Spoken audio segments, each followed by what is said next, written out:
That was, at any rate, what Patty was sure had happened.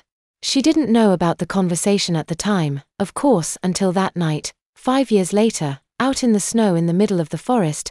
Jolene didn't breathe a word of it to any living soul. And yet, there in the cold, she felt it pouring out of her.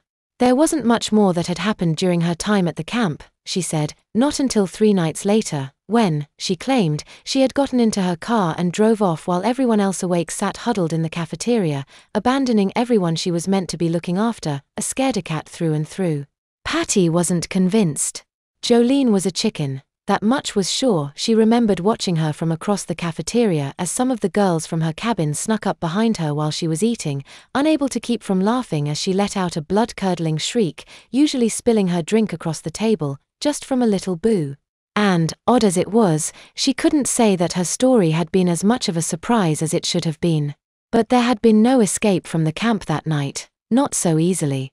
Other than the occasional glimpse of her at mealtimes, Patty hadn't gotten to know Jolene much, or, really, at all. They'd both shown up a couple days early for a bit of slapdash orientation and training. It consisted mostly of, don't let your kids wander off into the woods and get eaten by a bear, but Patty had mostly steered clear of her. She'd learned to detect stuck-up princesses at school, and Jolene gave off every indication of being one. Technically, Patty supposed that would make sense with Jolene's story of running away, but that still wasn't enough. It had started with Mina, Patty's co-counselor.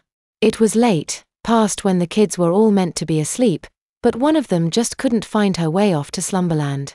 Mina volunteered to stay with her, but Patty knew she wanted to go join the rest of the counselors back at the main building, especially Paul, so she told her to go ahead. Mina promised Patty she owed her one, then went practically racing out the door. The camp was hardly the most intuitively set up there could be. It curved like a horseshoe, with the main building at the bottom, along with the parking and cabins going up either side, girls on one half with the swimming pool, boys on the other with a little baseball diamond, with a path making its way throughout in a half-oval. Other than the road leading in, it was surrounded by the trees on all sides, including the inside.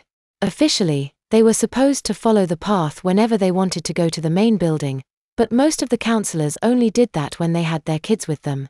It was usually at least a little quicker to cut through the forest at the center, especially for her and Mina, since their cabin was at the very end of the path.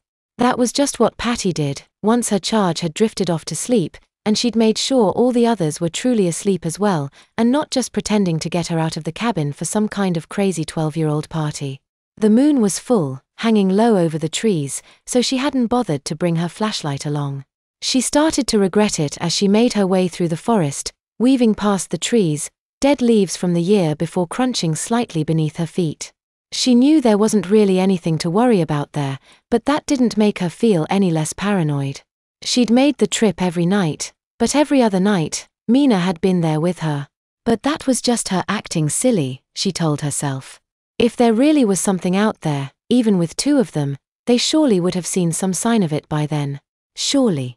And yet, no matter how hard she tried to convince herself of that, her heart just kept beating louder and louder in her chest, her eyes cutting over towards the path and the lampposts outside the cabins. She took a step or 2 over towards them, then shook her head, resolving to stop acting like an idiot. When she turned around, she nearly ran straight into Mina.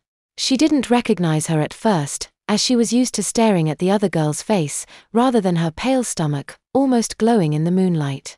Patty took a step back, not sure what was going on for a moment, until she saw Mina's face, hanging a few feet from the ground, a pair of red marks stretching across her neck. Later, she'd remember the relatively small amount of blood pooled below Mina, the jagged quality of the cut's rips, almost in her skin, but at the time, she simply found her eyes going wide as she stumbled backwards, tripping over a branch and falling.